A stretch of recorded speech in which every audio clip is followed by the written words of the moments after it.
주민공농장 조례 제정을 위한 토론회 발제를 시작하도록 하겠습니다. 제목은 김해 주민공농장 운동과 주민공농장 조례 제정의 의미와 방향입니다. 중간에 운동이라고 해놨죠. 그래서 이것은 그냥 위에서 밑으로 이렇게 하는 조례가 아니라 주민들 사이에 정말 자발적이고 자율적인 그런 참여가 필요하다는 뜻에서 상인 대표를 맡아서 전국을 다니면서 지금 활동을 하고 있는 박태순님을 모셨습니다. 박태순님께서 약 한 40분 정도 발제를 맡아주시겠습니다. 모시겠습니다.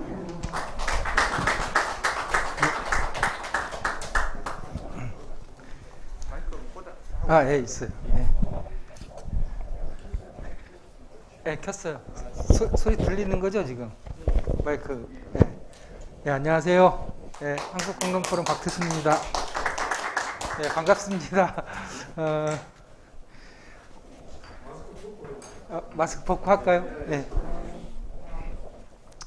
제가 오늘 아침 새벽에 서울에서 출발해가지고 창원에 잠깐 들렸다가 이렇게 김해로 왔어요. 근데 김해로 오면서 이제 김해에 제가 자주 오진 않지만 이제 가끔씩 이렇게 오면 김해에 올 때마다 이렇게 가슴이 뭉클해지는 게 있습니다. 사실은 제가 2003년까지 이제 영국에서 생태학을 공부를 했습니다. 그래서 제 명함에 보면 생태학자라고 돼 있어요.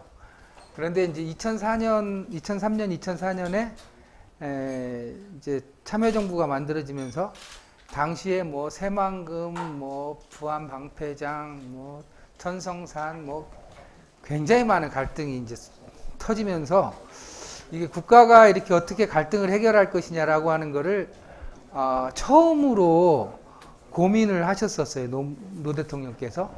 그리고 이제 이 갈등을 옛날처럼 폭력적으로 진압하거나 뭐 이렇게 행정적으로 대집행하거나 그렇게 하기 전에 자발적으로 문제를 좀 해결하는 그런 문화를 좀 만들어 봐야 되겠다 생각을 하셨던 것 같아요.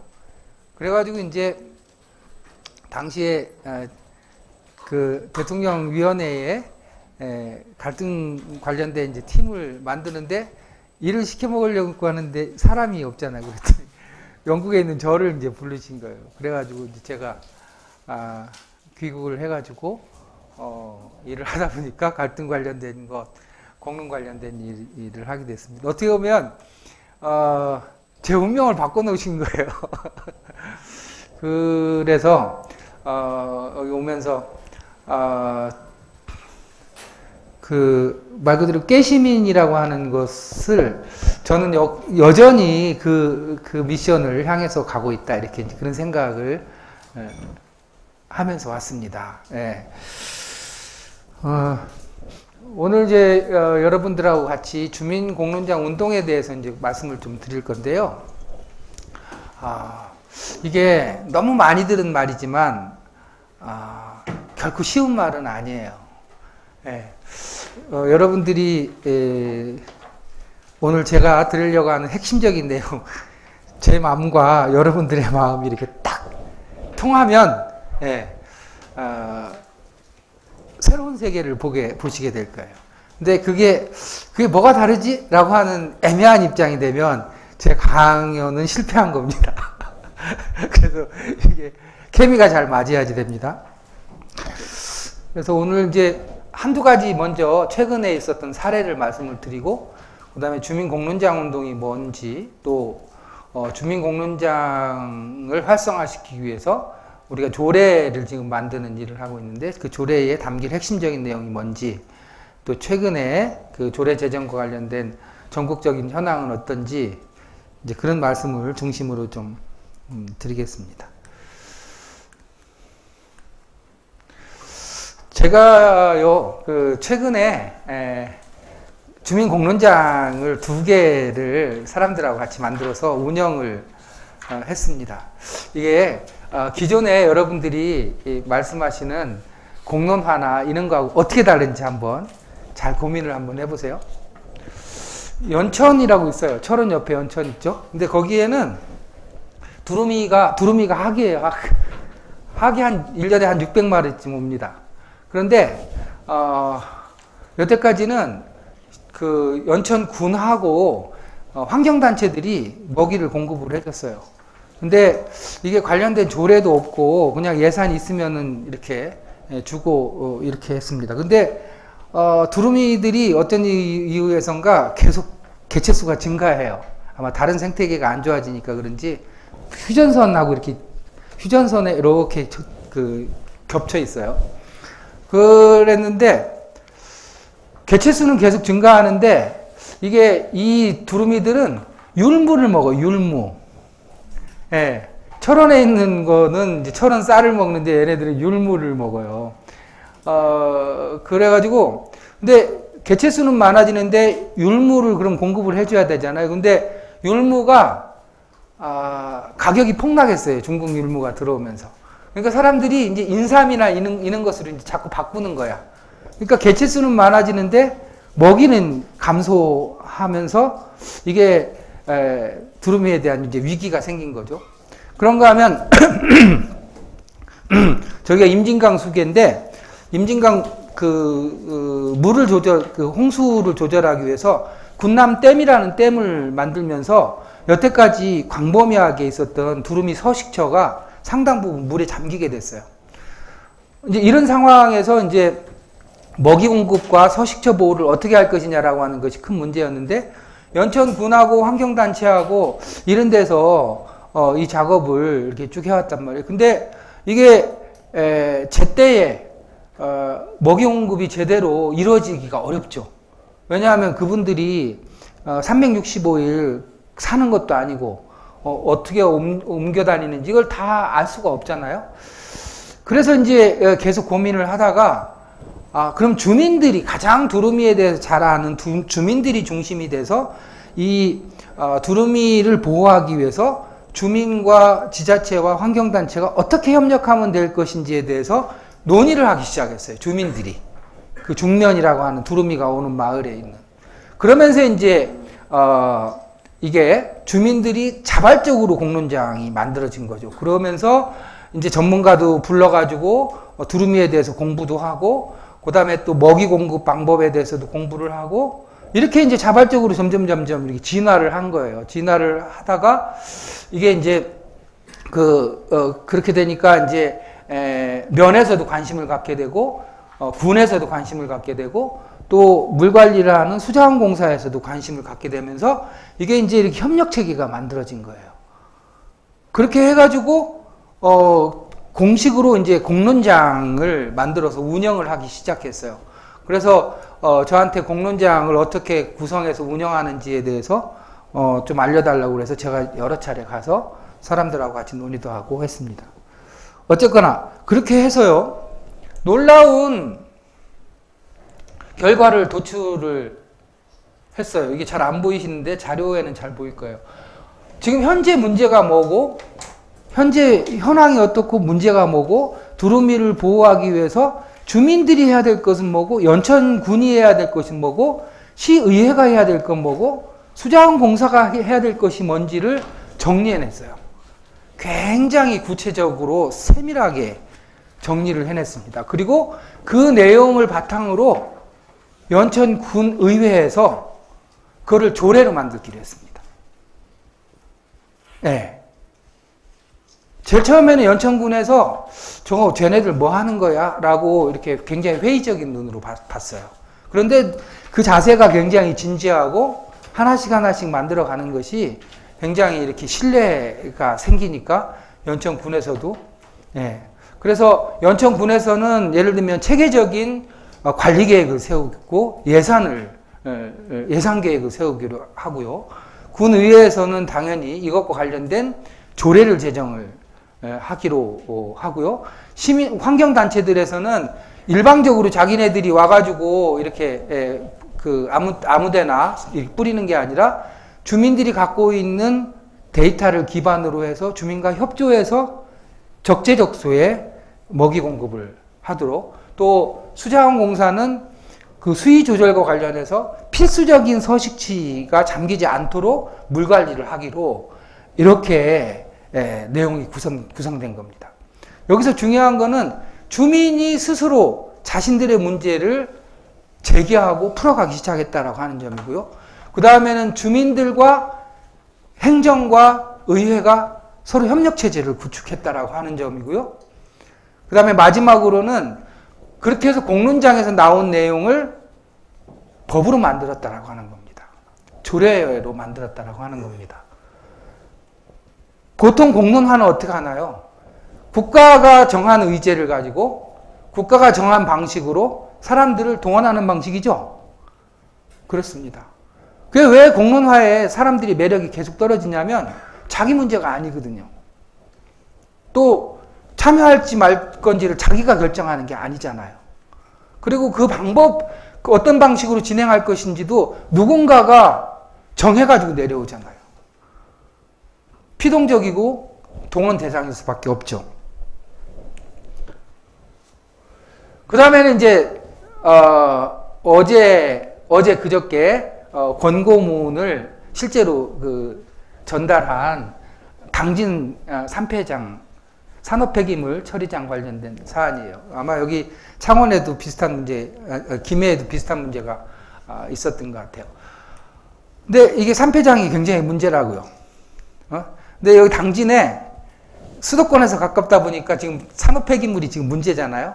그래가지고 막 수도권에서 어마어마한 산업폐기물이 지금 쏟아져 들어와요. 그래가지고 당진에다가 이제 큰 사업장 1000만 톤 규모가 되는 그 폐기물 처리장을 2개를 허가를 해줬어요. 허가를 안 해줄 수가 없게 돼 있어요, 지금. 이게 이제 소위 영업권 보호라고 하는 헌법적인 권리를 주장하기 때문에 이 지자체에서 인허가를 쉽게 이렇게 안 할 수가 없습니다. 그래서 하여간 그 과정에서 시민사회하고 치열한 갈등이 있었습니다. 그 회사하고, 그 다음에 또 지자체하고, 또 잘 아시는 것처럼 그 3패장이 들어서는 주변 지역 주민들은 지금 이제 공식적으로 일반 폐기물하고 다르게 공식적인 지원이나 참여 기회가 없어요. 사업장 폐기물은 잘 아실 거예요. 그러다 보니까 이게 소위 로비를 해요. 로비를. 산업 폐기물 처리장 주변에 있는 주민들을 대상으로 사업체에서 쉽게 말하면 구워 삶는다고 그러죠.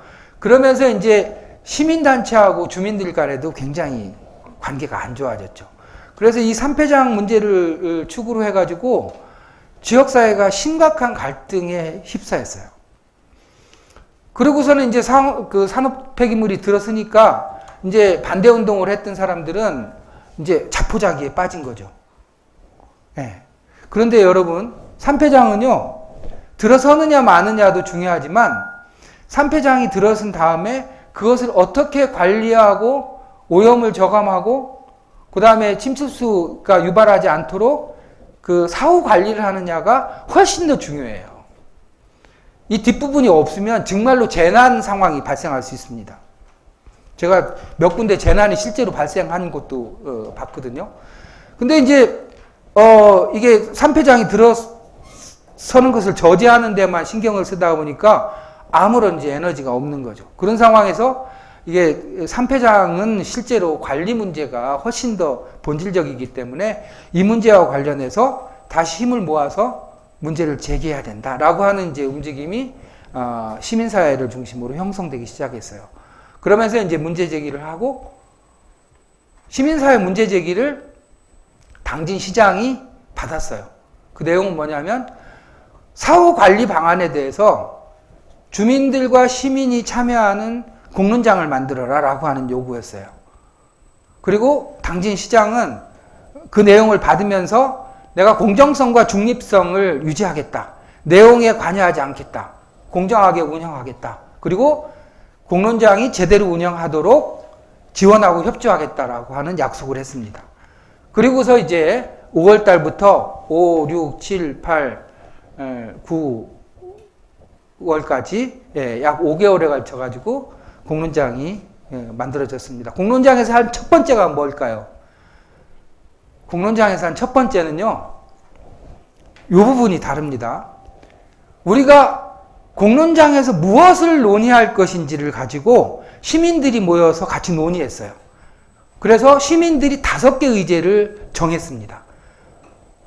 환경성을 강화하기 위한 방안을 마련해라. 민간 감시기구를 어떻게 구성하고 운영할 것인지에 대해서 논의해라. 그 다음에 주민 지원을 어떻게 할 것인지에 대해서 논의해라. 그 다음에 중요한 거는요, 산업 폐기물 관련해가지고, 그건 법률에 의한 것이지만, 조례를 개선해가지고 할 수 있는 방안이 있는지를 찾아봐라. 그 다음에 이런 문제가 계속 생기는 경우에 주민이 참여할 수 있도록 주민 공론장 조례를 만들어라. 이렇게 5가지를 주민들이 논의를 통해서 정했습니다. 그리고 3개월 동안 논의하고 일주일에 한 번씩 논의하라라고 방향을 시민들이 정해졌습니다. 그리고 공론화위원장은 그 한국공론포럼에 있는 박태순이라 이렇게 해가지고 제가 이제 서울에서 맨날 일주일에 한 번씩 당지도 엄청 멀어요. 그래서 13회를 매주 논의를 했습니다. 그렇게 해서 그 5가지에 대해서 하나씩 위원회에서 결정을 했습니다. 거기서 끝났다면 이게 우리한테 주는 메시지가 약하겠죠. 거기서 끝난 게 아니라 그 위원회에서 결정된 내용을 다시 주민들한테 보고하고 위원회에서 결정이 안 된 사안에 대해서는 시민들이 결정하도록 다시 시민 공론장을 열어서 그 내용을 확정했습니다. 그래서 시민이 지시한 내용을 가지고 논의를 하고 논의한 결과를 다시 시민에게 보고하고 의사결정하게 한 내용을 권고문으로 작성을 해서 당진시장께 엊그저께 드렸습니다. 당진시장은 당연히 시민의 명령이니까 이대로 하겠습니다라고 대답을 할 수밖에 없죠. 자, 여러분 여기까지 들었으면 뭐가 다른지 좀 느낌이 오시나요? 네. 왜 공론장이 필요한지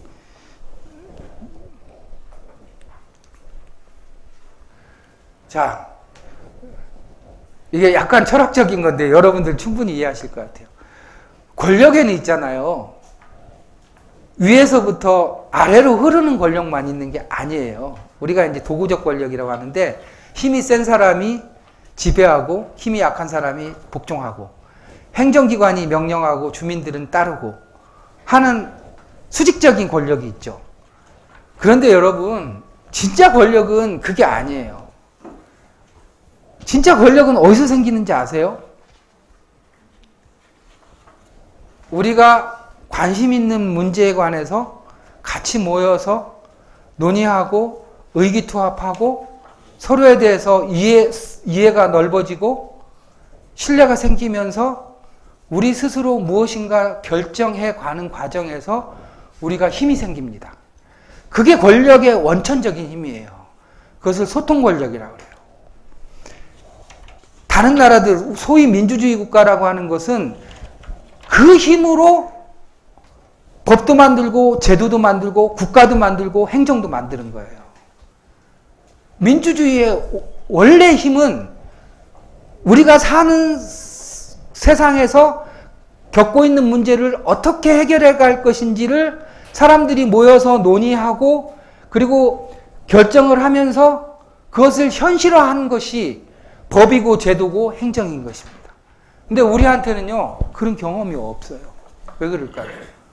우리는 불행하게도 우리 주민들의 힘으로, 시민들의 힘으로 헌법을 만들어 본 적이 없잖아요.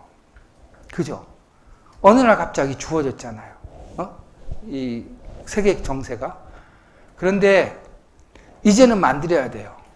위에서 내려오는 힘만 있는 게 아니라 주민들이 자신의 문제를 가지고 같이 논의하면서 힘을 만들어내고 그 힘으로 잘못된 제도, 또 보완해야 될 제도, 또 수정해야 될 법들을 만들어 갈 수 있는 거.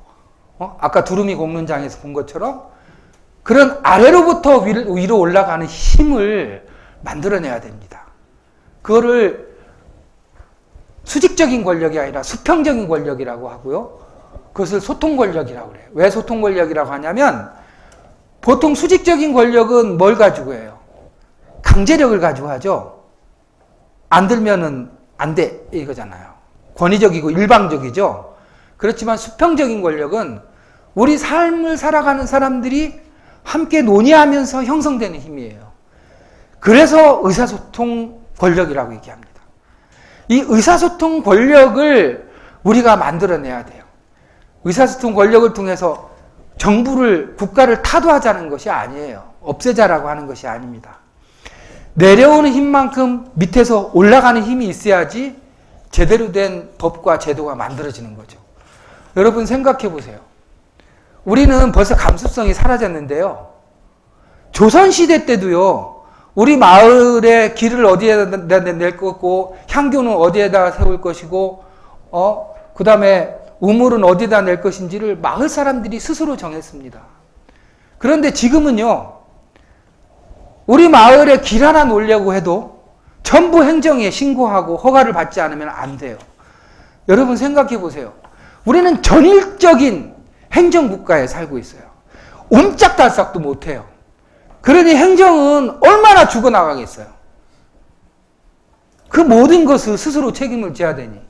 그죠? 그런가 하면 주민의 자율성, 자발성이라고 하는 것은 아주 씨가 말랐어요. 어떤 것 하나 허가받지 않으면 움직일 수가 없는 상황이 되어버린 거죠. 그런데 우리 마을의 일은 우리가 정할 수 있어야 되잖아요. 왜 그게 도시계획위원회라고 하는 잘 알지 우리 마을에 대해서 전혀 알지도 못하는 사람들이 모여서 뭘 가지고 결정을 하겠다라고 하는 거예요. 삶을 살아가는 사람만큼 잘 알 수가 있나요? 더 잘 만들 수 있나요? 없습니다. 결국은 우리 삶의 문제를 우리 스스로 해결해 갈 때, 숙고하고 고민하고 또 스스로 결정해 갈 때 훨씬 더 좋은 품질을 만들어낼 수 있습니다. 제가요, 서부경남 공공의료 공론화, 여러분 잘 아시죠? 진주의료원. 그걸 이제 김경수 지사께서 네가 우리나라에서 제일 잘하는 갈등 전문가이자 공론 전문가라고 하는데 당신이 이 문제 맡아가지고 해보시오 라고 1년이라는 기간을 줬어요. 제가 1년 동안 진짜 열심히 했습니다. 그런데요, 제가 거기서 정말로 이렇게 뼈저리게 느낀 게 뭐냐면 제가 1년 동안 수없이 많은 사람들하고 공공의료 공론화와 관련된 일을 총괄을 하면서 그 산청, 하동, 남해 이 오지 중에 오지잖아요. 서부 경남. 그런데 그분들하고 만나가지고 일을 하면서 정말로 65세 다들 넘은 촐로들이잖아요. 그분들한테 정보를 주고 논의할 수 있는 기회를 충분히 주고 그리고 그분들의 의견을 존중하고 여기 참여하신 분들도 좀 있어요. 우리 이한준. 그런데요. 그분들한테 그런 기회를 줬을 때 놀라운 결과를 만들어내더라고요. 놀라운 결과를. 서부 경남 공공의료에서 나온 권고문을 여러분 한번 보십시오. 그 전문가들이 만든 의견이 아니에요. 주민들이 숙고해서 만든 의견인데 전문가들도 깜짝 놀랄 정도의 내용을 만들어냈습니다. 저는 저 스스로 굉장히 많이 반성을 했어요. 이게 나도 알게 모르게 이게 상당히 이게 권위적인 자세를 주민들 무시하는 자세를 나도 모르게 갖고 있었구나라고 하는 제 스스로 반성을 굉장히 많이 했습니다. 사람들은요 이미 준비가 돼 있어요. 그런데 기회를 안 주는 것 뿐입니다. 여러분 아이들 많이 키워보셨잖아요. 부모가 모든 것을 다 해주는 아이는 제대로 되겠습니까? 제대로 될 리가 없죠. 아이한테 기회를 주고 시행착오를 겪게 하고 스스로 반성하고 성찰할 수 있는 기회를 줘야만 아이가 커가는 거죠. 주민들한테, 시민들한테 기회를 주지 않고 이기적이다, 능력이 부족하다, 집단적이다 라고 하는 얘기를 하는 것은 참 올바르지 않은 얘기예요. 사람들한테 기회를 주면요, 이미 사람들은요 소통할 줄 알고 다른 사람들의 의견을 존중할 줄 압니다. 왜 그런지 아세요? 여기 이제 의원님들 많이 계시지만 위로 올라갈수록요. 위로 올라갈수록 굉장히 이념적이고 가치 중심적이고 사고 판단이 경직돼 있어요. 오히려. 그리고 효율성을 따지고 정해진 기간 내에 무엇인가를 해내야 되고 라고 하는 강박과 이념적인 가치 중심의 사고방식에 가치 중심의 사고방식이 지배한단 말이에요. 위로 올라갈수록. 그렇지만 아래로 내려올수록 주민의 삶을 보면 다 제각각이에요. 말 그대로 다양성과 차이라고 하는 것을 기반으로 사람들은 살아갑니다. 그리고 문제가 해결되지 않으면 스스로 피해를 볼 수밖에 없는 사람들이에요. 주민이라고 하는 것은. 따라서 이념보다도 효율성보다도 자신들의 문제를 해결하기 위해서 진지하게 노력할 수 있는 잠재력을 갖고 있어요. 오히려. 그런 점에서 이제는 주민을 타자화시키면 안 돼요. 대상화시키면 안 됩니다. 우리가 60, 70년대 국민의 시대를 지났습니다. 국민교육헌장 외우고 국가에 충성하는 것이 최고고 또 다수를 위해서 소수는 희생할 수 있고 라고 하는 그런 공리주의적인 사고방식에 기반한 국가주의를 경험을 했습니다. 그 다음에 87년 6월항쟁 이후에 소위 시민사회라고 하는 것이 열렸습니다. 그래서 헌법적인 기본권이라든지 헌법적인 권리, 기본권, 환경, 노동, 여성, 이런 사회적 소수자 이런 것과 관련된 권리를 찾기 위한 노력을 수십 년 동안 지난 동안 해왔죠. 그런데 이제는요. 주민 주권의 시대입니다. 주민이 이제 자신들의 문제는 스스로 해결하고 싶어 해요. 그리고 할 수 있다고 생각하고 있어요. 그리고 그런 잠재력을 갖고 있습니다. 엄청나게 높은 교육 수준, 그 다음에 소통 능력을 이미 확보하고 있습니다. 이분들한테 기회를 주고 정보를 주면 굉장히 현실적이고 질 좋은 내용을 만들어낼 수 있습니다. 그럼 의원들은 뭐 해야 될까요? 의원들이 훨씬 더 중요해져요. 여태까지는요, 시민단체 이런 데서 행정하고 일을 많이 했어요. 그런데 여러분, 행정하고 일을 하는 것이 보다 더 효과적일까요? 아니면 의회하고 하는 것이 훨씬 더 효과적일까요? 의회하고 해야 됩니다. 행정은 사안에 대해서 집행하는 부서예요. 따라서 본질적인 문제 제기를 하기 어렵습니다. 결국은 시민단체가 들러리라고 하는 얘기를 들을 수밖에 없는 구조적인 운명을 타고난 거예요. 왜냐하면 집행 과정에서 어떻게 할 것인가라고 하는 지연 말단적인 수준의 논의 이상은 진행하기가 어렵잖아요. 이해가시죠? 그런데요, 의회가 중심이 되려면 의원들의 생각이 하나 바뀌어야 돼요. 제가 의원들한테 물어봅니다. 의원이 뭐 하는 겁니까? 라고 물으면 행정부를 견제하는 기구라고 생각해. 얘기들 하세요. 근데 그거 말고 없습니까? 정당의 이념을 대표하죠. 뭐 이런 얘기들. 근데 여러분, 의원이 뭡니까? 의회가 뭡니까? 의회는 민의의 전당이에요. 민의가 모으고 민의가 논의되고 그 모아진 의견을 법과 제도로 만드는 입법기관입니다. 본질적으로. 그 소명을 잊으면 안 되는 거예요. 지금 정치가 왜곡돼서 정당에 의해서 그 후보가 선출되고 하는 영역이 크지만 본질적으로 주민들이 여러분들을 뽑는 거잖아요. 그걸 잊으면 안 되잖아요. 그리고 그 주민들이 무엇을 요구하는지를 알아내려고 노력을 해야 되잖아요. 그래서 의회야말로 공론 공간이 돼야 되는 겁니다. 공론의 장이 돼야 되는 거예요. 의회가. 그 공론장을 열기 위해서 여러분들은 노력하셔야 됩니다. 그게 의회가 해야 될 본질적인 역할이에요. 그걸 잊으시면 안 돼요. 그래서 주민과 의회가 같이 힘을 합쳐서 우리가 직면한 문제 가운데 개선해야 될 과제, 법과 제도가 필요한 거, 조례 제정해야 될 것들을 찾아내고 그것을 법과 제도화시키고 그리고 그것이 제대로 집행되는지를 그 시민과 함께 감독하고 감시하고 하는 역할을 하는 거죠. 이게 우선이, 이게 행정부를 이게 하는 게 우선이 아니에요. 아래로부터 위로 올리는 역할을 의원들이 하셔야 되는 거죠. 동의하시죠? 예. 김해는 이게 유서 깊고, 김해는 그 노무현 대통령의 꿈이 있는 곳이잖아요.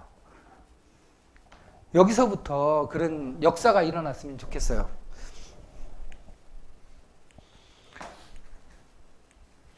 그래서 이제 뭐 여러 가지 얘기들이 있는데 이제 이런 것보다도 우리 스스로 이제 공론장을 만들어 가자라고 하는 겁니다. 이 공론장과 관련해서 간단히 말씀을 드리고 우리가 있잖아요. 주민자치회도 만들고 뭐 참여예산제도 만들고 뭐 많이 만들었어요.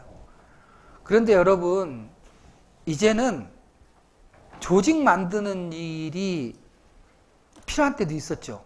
근데 조직 만든다고 그 조직이 제대로 민주적으로 시민의 뜻을 반영하면서 일이 되는 게 아니에요.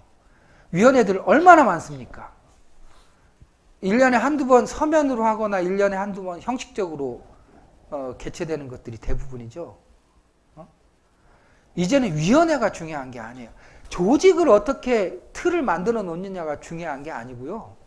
문제가 무엇이고 문제를 해결하려고 하느냐가 중요해요. 문제가 중요합니다. 무엇이 사람들을 불편하게 하고 무엇이 사람들을 어렵게 하는지를 찾아내고 그 문제를 중심으로 해서 사람들을 구성해서 논의를 정상적으로 진행하는 것, 그 모임이 정상적으로 운영될 수 있도록 하는 운영 능력이 훨씬 더 중요한 겁니다. 공론장은 있잖아요. 여러분 착각하시면 안 돼요. 공론장은 또 하나의 조직이 아니에요. 저거는 논의 공간을 의미하는 것이지 공론장이 공론화위원회가 아닙니다. 어떤 사람들은 공론화위원회라고 하는 팻말을 만들어 놓고 거기다 절을 계속해요. 저게 공론화입니다. 공론화위원회는 무슨 조직이 아니에요. 우리한테 필요한 것은 공론화위원회가 아니라 우리 문제를 해결할 수 있는 공론장을 우리가 원할 때 만들고 운영할 수 있게끔 하는 것이고 행정이 적극적으로 서포트할 수 있도록 객관성, 공정성을 유지하면서 지지하고 협력할 수 있도록 하는 것입니다. 공론장은 살아있는 것이에요. 그런 공간을 만들자라고 하는 것이 공론장 운동이고요. 이제는 여러분 잘 생각해 보세요. 이제는 주민이 원하는 문제를 스스로 논의하고 또 수기하고 결정할 수 있는 권한을 주민들한테 줘야 되지 않겠어요? 그리고 거기서 나오는 의견 가운데 조례로 반영할 것은 반영을 하고 또 나중에 또 굉장히 보편적인 것들은 법률로 반영할 것들은 법률로 반영하게끔 이렇게 주민들한테 길을 터줘야 되지 않을까요? 그리고 그 길을 갈 수 있도록 행정이 협력해주고 의회가 협력해주고 이렇게 해야 되는 거 아닙니까? 그렇게 해야지 정말로 주민이 주권을 갖는 그런 민주주의 국가가 완성되는 거 아닙니까? 그 길을 여러분들 만들어 갑시다. 이제 행정이 만들어 놓은 틀과 주제와 예산과 거기에다가 이렇게 목줄대고 하루하루 연명하고 또 바뀌면 또 어떻게 할지 모르고 이런 황당한 것 말고 주민을 중심에 놓고 아까 연천 두루미 공론장에서 본 것처럼 행정도 협력하고 의회도 협력하고 또 저 같은 사람도 협력해서 주민의 뜻이 제대로 잘 올곧게 반영될 수 있도록 충분히 논의하고 결정할 수 있는 기회를 보장하고 그 뜻이 왜곡되지 않고 제도화될 수 있도록 그런 공간을 만들어 갑시다. 이게 생활 속 민주주의가 정착하는 길이고, 이게 깨어있는 시민들이 해야 될 역할이고요. 이게 노 대통령이 우리한테 남겨놓은 거라고 저는 생각합니다. 네, 제 말씀 여기서 마치겠습니다.